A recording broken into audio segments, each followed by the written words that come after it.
when did you first meet, and how the band get together? We were all friends. We lived in New York and would hang out a lot of times and just go see other bands and just do whatever friends do, like just chilling a lot. And we were all really kind of into the same kind of music, like kind of like noisy pop music. And I knew Peggy and I knew Alex, but they didn't really know each other. Mm-hmm. So I asked Alex if he wanted to play music. I'd written some demo songs and. About 3 years ago, how long ago? Oh yeah, it was like February 2007, so like almost 4 years ago now. And okay.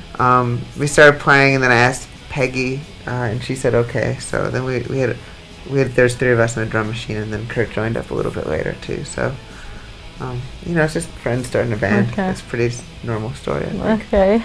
So let's talk about the new record, because next March.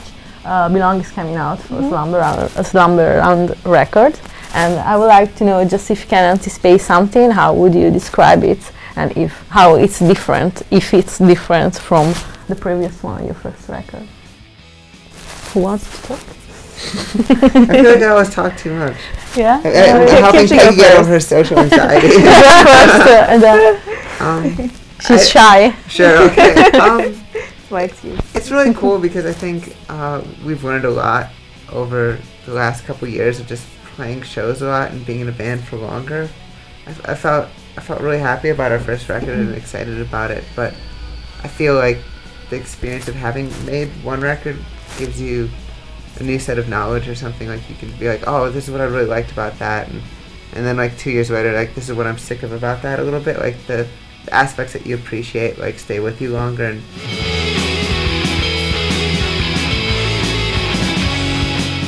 And what about lyrics and let's say atmospheres? Are they similar to your first record, kind of indie pop shoegazing like that, or has something changed? I think there's a lot of the same elements that are still there. I think this, Kip can like talk more deeply about how the lyrics have changed, but I don't think that it's like such a huge departure. I think it's heavier, and I think it's also like lighter at the same time. Like it's just like more dynamic and a little bit more varied, and I think like we kind of had more room for like experimentation and stuff in terms of just like sounds. Like there are songs that are really like guitar heavy, like guitar heavy centric songs, and then songs that are like really synthesizer heavy, and so you kind of get both of those. Like everything's kind of like exacerbated or something, or just kind of like magnified, I think. Okay, and what about the producer? Because there are Flood and Mulder, which are pretty famous and have worked with many important artists. So how was working with them? Were you scared, or did you feel under pressure or something? How was working with them? Oh, it was amazing. I mean, it's like I don't know how to say it. It's like the people that they normally work with aren't people like us. So for us, it was almost like getting to step into like a world that we'd never get. Like kind of getting invited to a party that you normally wouldn't like get to go to. But then it being like such a cool party, and you being glad that you're there. Working with people on that level, it's so far beyond like the world we know that it opens us up to like new ideas and new ways of communicating what we want to communicate.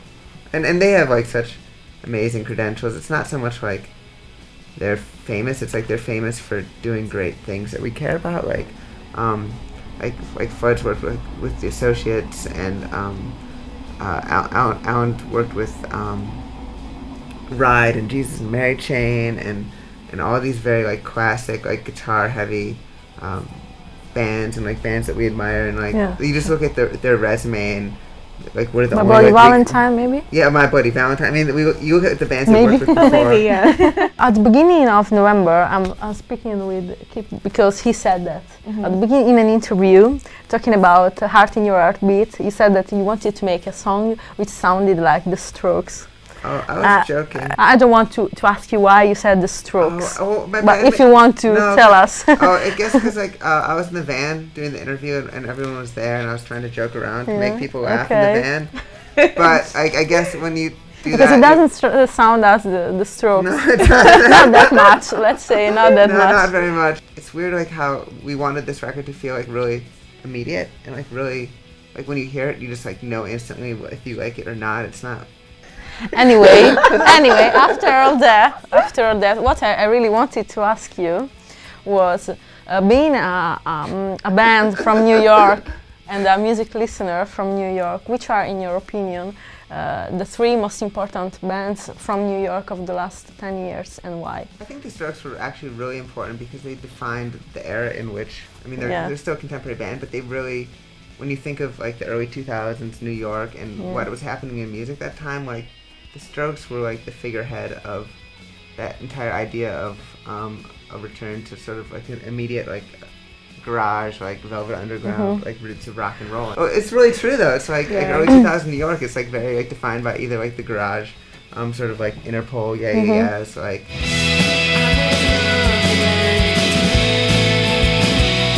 If you had to make out a kind of C86 compilation, but of the two last years, which bands would you put in?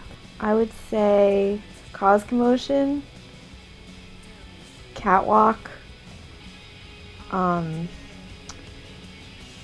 Crystal Stilts. Okay. Is that, did I just get three? No, just tell me as much as you want. Okay. Just because otherwise maybe they don't come to your mind, so three, at least three. The drums. The drums, And okay. I like Wild Nothing too, and me Beach too. Fossils. Yeah. I could probably sit here and like talk about indie pop bands I like of the last 2 years for the next 2 years. Which is the most perfect pop song ever written? Oh, jeez. Cure, Just Like Heaven. Like I think that's. Oh, that song is really great. It's That's so a good one. good, That's and it's such like a good- people don't that's even a notice good how good one. it is anymore because it's like so. You're it's so like, right about that. I'll say Nothing to Be Done by the Pastels. Okay. Oh, that's a good Okay. one. Oh man, I love that so much. So much.